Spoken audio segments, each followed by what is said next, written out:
Oh, that's a tricky question. I mean, if you look at the statistics, yeah, I mean, it does appear that way, but then you just don't know what's going to happen, and there's so many young talents these days. I just cannot predict the future. And the games, they've kicked off, and it's a French defence from the world champion. Yeah, and Magnus does this from time to time, not normally in the biggest clashes, not normally when he wants to stay solid. It's often when he wants to try and win games, the French defence. And this will be a surprise to Gukesh, you think?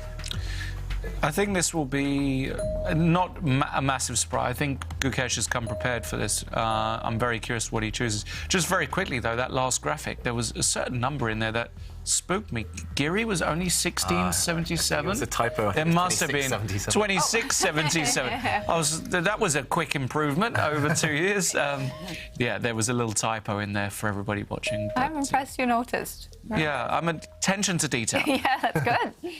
And meanwhile, one of the main lines of the French defence, the name of this, is this the classical variation? Yes. I think. This is actually a Ginger GM special, by the way. If Simon was here, he'd be licking his chops because he's had this position a bunch of times, especially with a quick A6, B5. I think that's right up his alley. Yeah, he's been playing it since he was a teenager himself, Simon Williams, from the black side. Yeah, I thought you waited a little bit there until White committed the king. I've actually played this with black. I think I played this against Kostenyuk in Isle of Man. You can check that. You see if that's in the database. Yeah, as far as I know, this is still quite a well-known position. It's still very theoretical. The one thing you don't want to do, as you guys alluded to, is to castle the king. At the moment with White, you definitely don't want to go queenside because that's where Black's pawns are pushing. You might castle there later, but only when the centre has clarified itself. So here, as White, you tend to play a bit of a waiting game. You tend to see what Black is going to do first before deciding which side to put your king on. This is, again, as far as I know, one of the most popular moves. Pawn takes pawn. Just, again, asking Magnus Carlsen, are you going to take this pawn back with the black dark-squared bishop? Are you going to take with your knight? Once you have a bit more information, then you can decide when to castle with White. OK, he takes with the bishop, Magnus. Normally, this isn't a good idea. Normally, you want to keep dark-squared bishops on the board as Black, because Black's light-squared bishop, if you looked at it on the c8 square, it's just locked in. Doesn't have a great future. But because Black is a bit cramped in the middle of the board, you have to just trade off pieces. You need a bit more space. Otherwise, your pieces will be fighting for the same squares. So still very standard stuff here. And now I think White can castle. White's queen can also move. I've seen that one before. A bunch of options here for Gukesh, but both players have done their homework, clearly. Yeah, definitely. And you're right, just sliding the queen 2 squares across to attack the knight is the most popular move. This one was number 2 in the list of choices. So White just brings his bishop out, and he's keeping Magnus guessing now, Gukesh. Magnus, as Black, he's going to be thinking, OK, are you going to go kingside? Are you going to go queenside? Which way are you going with the White king? And it's hard to formulate a plan. As Black as well, you have to make that decision. Does your king stay in the centre? Does your king go to its kind of usual home over there on the right? It's lots of strategic choices which will have long-term consequences. Usually White has a small advantage in these types of positions because if you look at the centre, White has this pawn on e5, the furthest advanced pawn out of any. That clamps down on Black's position. Also the dark squares. White has pretty decent control over the dark squares in the centre. Yeah. And Black brings his queen out. A waiting game. Definitely a waiting game. And I just wanted to add one very important point to why also White is slightly better. I mean, take a look at the light square bishop that Black has. It's bad. And this is always a point of contention between players who play the Caro-Kann, like me, and the French defence, and it's like a running joke. You know, and we have all sorts of kind of memes going on about this bishop. Like, there's one that kind of goes, you know, how can you tell? Well, actually, because there's all these openings, and they go, oh, French defence is missing, and there we see the pawn attacking, and everyone goes, well, where's French defence? And some Caro-Kann goes, wait for it. The light squared bishop is bad. And the French defence suddenly appears from nowhere and goes, no, no, no. I think you'll find... It's a chessboard joke. I don't know why I'm going on about it. I found it very funny. That's the big difference, right, between the French defence and most openings. You just have one bad piece. And I think this is Magnus's idea to try and trade off his worst piece. And, I mean, he can play it now, for example. He does. So that's why we talk about bad pieces, because if you figure out which pieces are your worst, then you can come up with easy plans. And he wants to trade it off for white's very strong bishop in the centre. Okay. If the bishops disappear, black has a very healthy position. The knight can jump into the centre. Black has gained a lot of space on this side of the board, and because the centre's blocked, he doesn't actually need to rush to castle his king. Another thing we've seen from Magnus in recent months, he definitely doesn't rush to castle. Keeps his opponent guessing. So should Gukesh now take that bishop, or should he wait? Good question. I guess you can take, or there is a bit of pressure on this bishop. It's attacked by black's knight and bishop, so I guess you could... I was going to say just defend it, but Gukesh, he's a very aggressive player when he wants to be, and he's pushing forward. He's going for the black king already. So he's trying to open up lines. The white queen and rook both sit on this f-file. So if by pushing this pawn forward, he's trying to open things up. And isn't this the strategy that's given Prague's much success against Magnus, just attacking him? And it worked for Erigaisi yesterday. Erigaisi could have gone on the defence, that was fine, but he went on the attack and it worked. He beat Magnus. What do you think, Lawrence? Strong move? Well, I mean, it's a positive move. It's a move that says, I'm not really afraid. I'm not going to be too passive against you, because that's where Magnus really does the damage, when you're overly scared of him. When you're on the front foot against Magnus, you've got all the chances. He still has to find accurate moves. Now, of course, he's very capable of finding those moves, but he's still human after all, and this is the move you really want to play if you can play it in a French. So I love the move.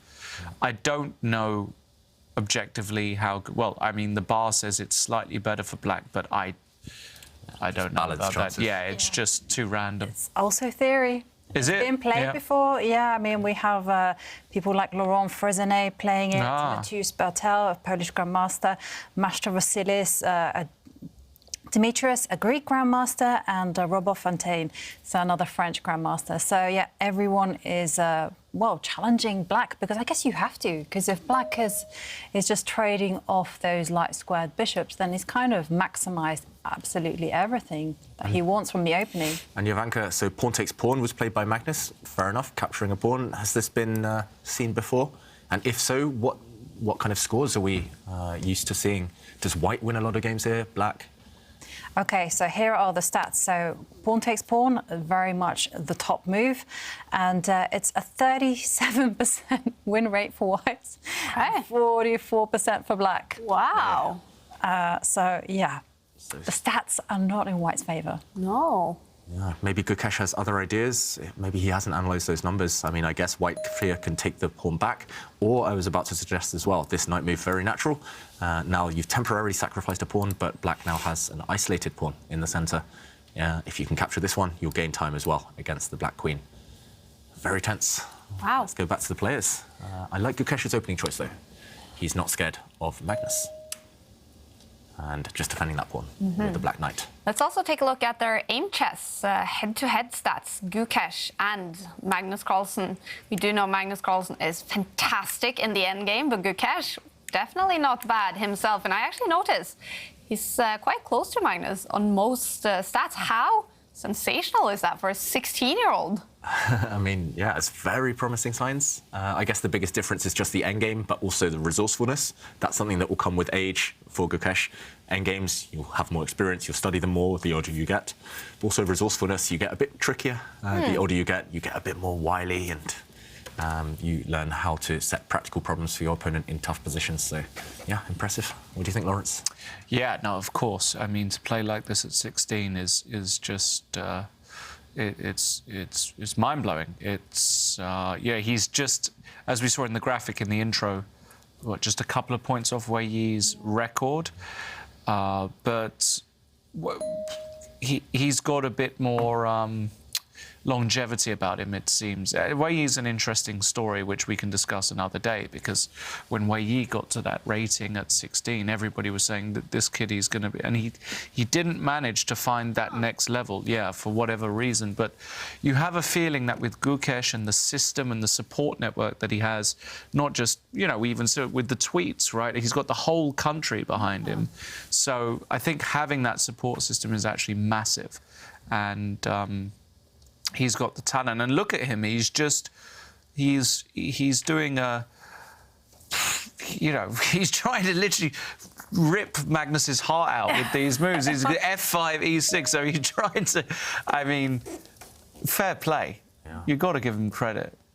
Yeah, definitely. And, well, we see Magnus just try to lock up the position by advancing the pawn. And Lawrence kind of also mentioned the support system. And I just kind of also wanted to talk about a story that Gukesh said. When he lost that critical game to Abdusattorov, he left the playing venue in tears and he was just absolutely distraught. And late in the night, he got a telephone call from Vishy Anand, Wow. Yeah. who said, "Hey, you know, can I come over?" And he came over to Gukesh's room, and they had a chat. And Anand just gave him some advice, showed him some games where he too had been in that situation where he'd overpressed. And I thought that is such a beautiful touch, actually, that the legend himself, you know, who's not only inspired this new generation, has actually come and helped them. Yeah. I really, Fantastic. really appreciated this story, and I thought, you know, it's fantastic. What a team effort. Yeah, it's no coincidence that India are producing all these youngsters when you have personalities like that who are willing to help. Absolutely. A lot of selfless coaches out there who put in their time for Gukesh, for Prag, who've kind of made them who they are today. And meanwhile, in the game, like you said, Lawrence, I mean, it's just so impressive what he's doing, Gukesh. He does need a follow-up, however. He's gone down. So what would we be thinking here? How does White find compensation for the pawn he's sacrificed? Yeah, it's not... I mean, the first move that comes to mind for me is I feel like I want to take on A6. Get rid of those bishops? Yeah, just importantly, of course, he can't take with the knight, so he has to take with the rook. Can't take with the queen either, so rook takes. Yep. And then the natural follow is just to put the rook on D1 here to try and win back a pawn. It's not... I'm not in love with it. I don't look at it and think, wow, this is fantastic. Yeah. But I also don't exactly know what you should be doing here with White. Yeah, this is one option. You're right, what else? I mean, also I would be tempted to put my knight in the middle of the board, but... Doesn't actually do anything. Doesn't actually create anything. Black can probably just castle at some point. And, yeah, also Black at some point can put his knight in the centre of the board. I'm not sure who that favours. Yeah, this is a critical moment. Gukesh needs a plan. It also crossed my mind that you can kind of go into the edge of the board and start trying to attack some pawns, but again, the question is whether Black can castle safely. I don't think White has any way to kind of set up the queen and attack this pawn. You're just not in time, unfortunately, because Black has discovered check along this diagonal, hitting the queen as well. So, yeah, it's definitely no obvious moves shouting out, kind of screaming out to be played right now.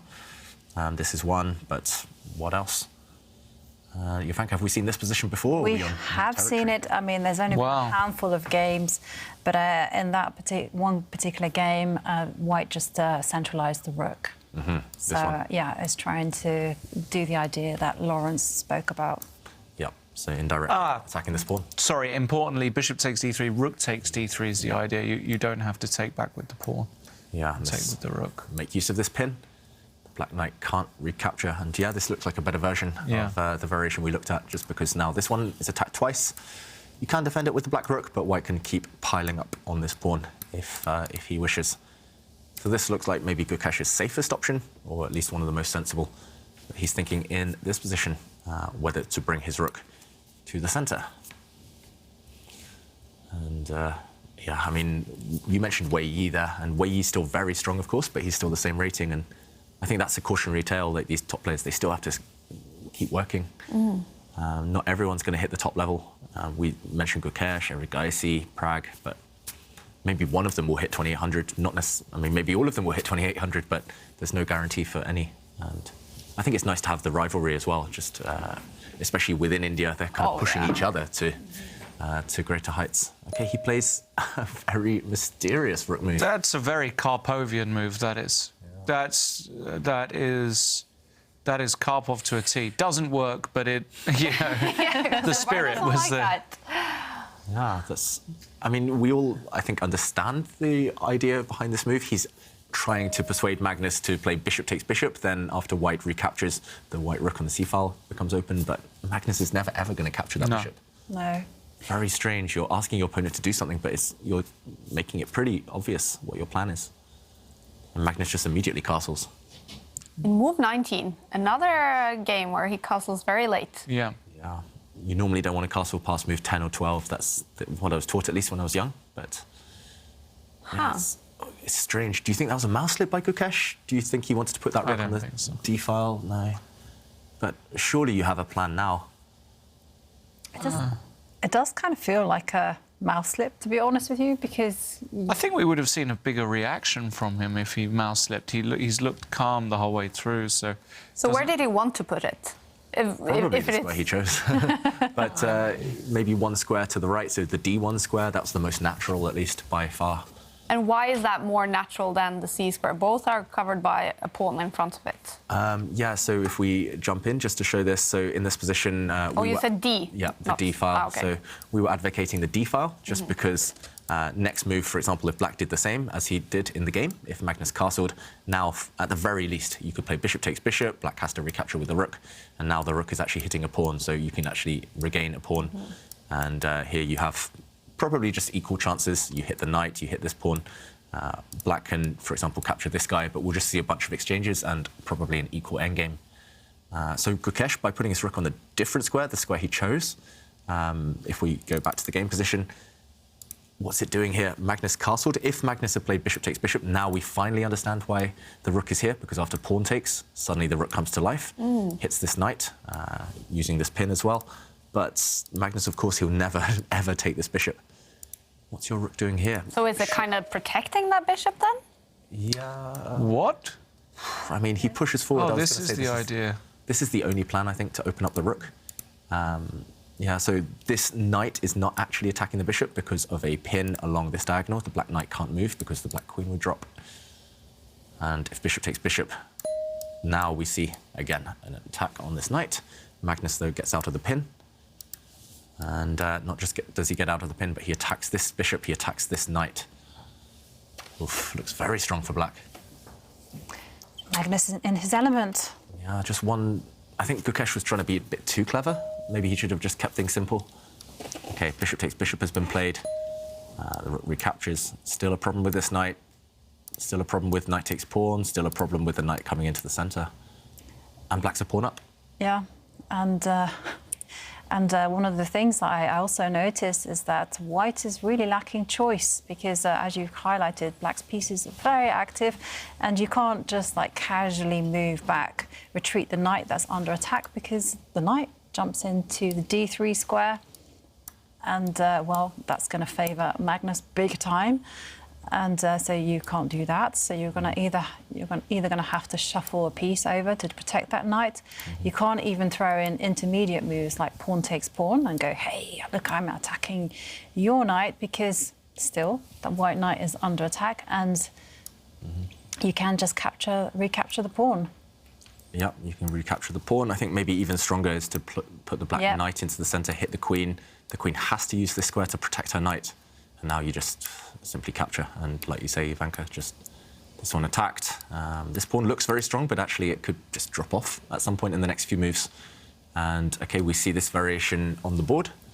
I think we'll see this position in a moment. Gukesh needs to move his queen in the game position, and he's just going to be a pawn down. I'm slightly surprised the computer says it's this much of an advantage, but it just must be because white has nothing for his pawn. And yeah, we do see this position now. This is a threat. Sometimes black can even start pushing pawns where he's strongest. OK, Gukesh centralizes, and I guess the acid test now is just take another pawn. Go 2 pawns up for Magnus. Yeah. Looks possible. So it's looking really good for Magnus now and really bad for Gukesh. Yeah, I think he's just lost control. He chose the wrong plan. And it was an interesting plan, but it was just a bit slow. Look at the clocks as well. Yeah. Yeah.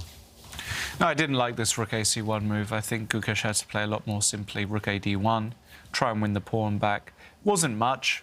Black was still doing fine, but now the onus is very much on the young man to prove what he's got for the 2 pawns. You call it a Karpovian move.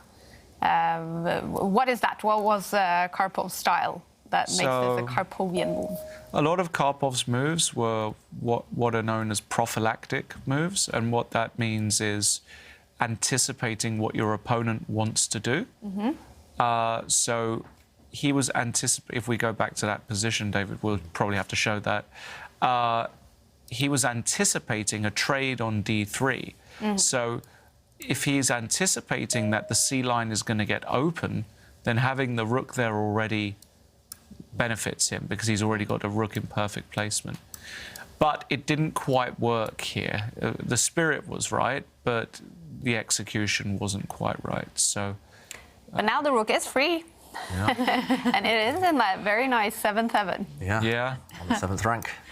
The problem is that black's pieces are all very well coordinated, and if you really dissect the position, you'll see it's just the rook that's attacking a knight, and none of white's other pieces are actually remotely involved in the attack.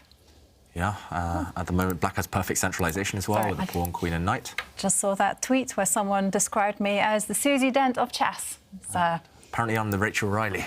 Wow. I wish. And the rook defends the knight. It's a very English comment there, sorry, Claire. About Countdown, the TV show. So the rook now defends the black knight. How can Gukesh keep the momentum going before it's too late? Oh! Whoa! What happened? Something's happened.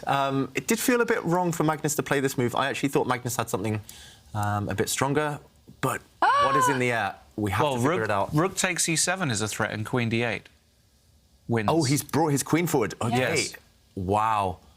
And actually, if we look at this, if the knight moves, suddenly there's either a knight h5 or queen b7 shot, and that's just over. So, for example, this, and you come in, and you get to the black king.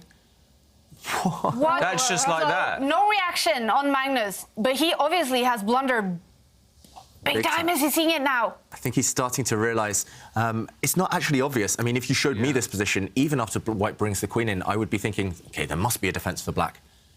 But the computer confirms that there isn't one. And just to show the threat, as you guys mentioned, if black, for example, takes a pawn, then white will play rook takes knight. And actually, this is back rank checkmate. The king is trapped. And, OK, you can throw a rook in the way, but it doesn't change anything. This is checkmate on the next move. And this is yeah, just a killer threat. Look at Magnus's face. It's dawned on him. It took him also about 20, 30 seconds to realise, hold on a second, am I busted here? And ironically, in the previous move, he was completely winning. He just had to play knight g6. Yeah. Wow. In the previous move. Yeah, just... knight g6. And I guess the difference here is that if knight h5 here... Maybe black can go on the attack before white does. Yeah, exactly. Maybe you just take this pawn, you threaten checkmate. It still looks a bit scary that you allow the white rook to check, but maybe black's You're just there. quicker. Just in time. Just in time, but he was too slow. He played a defensive move in this position. But going back to the game position, I mean, there we see Magnus with his head in his hands. OK, he's dawning on him. But what about if the king just protects the knight? I mean, where is the killer blow? If the king defends. So the rook takes knight. The whole idea is you just go, well, rook takes rook, and... And now you're ready to block any checks with your own rook. Still feels very shaky. It feels like, you know, it is hanging by a thread, but where is the knockout punch? Yeah, so you're suggesting this move, putting the king on f8. Oof. You can also play knight d3 here. Is the queen trapped? Wow. Lawrence, the queen is actually trapped in the centre. And the queen on b6 protects the e6 pawn. That's that's a crucial thing, yeah. Oh, so that's the real threat. That's the actual threat. Yeah. And that's where Magnus is now doing his favourite, telling himself off. But it's too late. It's too late. It's really over. There's no saving this because knight d3 as the secondary. The secondary threat is to win the queen, which is quite good. And the queen, Kaya, nothing more pleasurable than trapping a queen in the middle of the board, because you don't expect the queen to have no squares in the middle of the board, but stone cold in the centre. It's just over. Literally every square is covered, right? Yeah. These squares are covered by the white knight and queen. This is covered by the white queen. These are all covered by white's knights, and these are all covered too. There's literally no safe square. She's gone. Wow. That's so rare. Gukesh, 16 years old, about to beat Magnus Carlsen. Yeah, there's no coming back from this. Sometimes, you know, like even yet. Do you remember on day one where Magnus had the bad position against Kama, right? And it was losing, but the counter chances were still there. Yeah. This is just not a position where any counter chances exist, and you can see him. He's really annoyed because he knows the opening went well. He knows he's going to be on the front page of many Indian newspapers tomorrow. Is he Yeah. the He youngest loses this player ever to have beaten Magnus? I'm checking. Possible, yeah. Because he's possible. Gukesh is just 16 years old. 0.34. And how Yeah. old was Prague? How He was old? 16 point something. Right. And Gukesh's falling. birthday is in May, if that helps. May 2006. Yeah, no, so we know he is 16.34. So that will be younger because Prague beat Magnus for the first time in February, was it? Roughly. Yeah. And he's roughly. born in August. Okay, so it will be a So new there record. will be, yeah. Wow. Gukesh Yeah. will be the youngest player in history to beat Magnus Carlsen after he became world champion. Incredible, these young Indians. I know, we And can Magnus see is the just- reaction from him. You know, he's just cursing. You know, he knows it's all over. It's gone. One slip up. That was it. And just like a house of cards, his position just completely fell apart. And he had 12 minutes when he blundered. I mean, he would have known he was doing well, Magnus. You can see he knew he was almost winning, or at least a pawn or two up for nothing. And yeah, we've all been there, we've all blundered, but it is a bit careless maybe to blunder without really pausing for thought, without looking for the opponent's moves, without calculating. Oh, he just wants to hide Magnus Carlsen. He hates the way he made that blunder. And imagine for Gukesh sitting there waiting now for 6 minutes to make his move. It's a shame his camera's so dark, because Yeah. I would have liked to have seen his facial expressions. Magnus is giving us a lot of Yeah. facial expressions. Magnus though. is going through the whole range of emotions, but Gukesh, well, he's just calm and well spotted. You know, fair play to Gukesh for just seizing this opportunity when it was presented to him. Because was that difficult? Obviously, when Magnus made this blunder, Gukesh has answered with a move.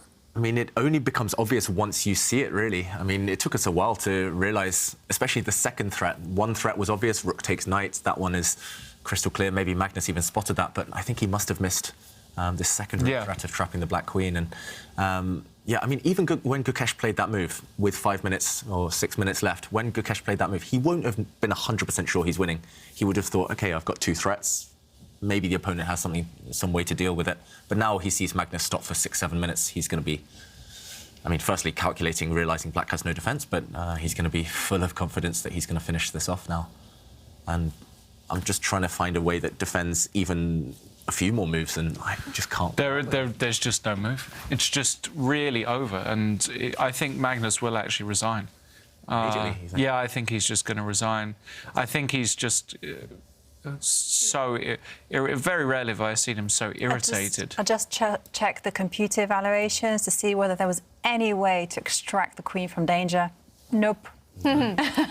Basically, he's saying, yeah, nothing you can do. Eventually, you're going to have to he does just make play a- queen takes rook. He does make a move. But now rook takes knight, Rook takes E7.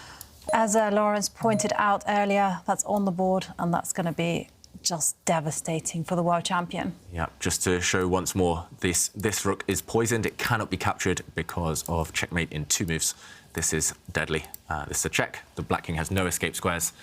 Thanks to this white pawn, actually. This white pawn doing a good job of cutting it off, and checkmate. So Magnus had to run away with this rook, but now he's a whole piece down, and the attack is likely to continue. I mean, there's surely going to be an attack against the black king on one of these 2 squares. You can offer a trade of queens. Yeah. Try to put it in the bank, as I like to say. Do we want to trade off the queens? Do we not want to go for checkmate? Magnus that. swirling in his chair. Doesn't even want to look at this, Magnus Carlsen. Yeah, so you guys are suggesting, for example, this move. Yeah. Firstly, queen trade. Secondly, going for this pawn. Just remember that there's a pawn on e6. Can also become a second queen.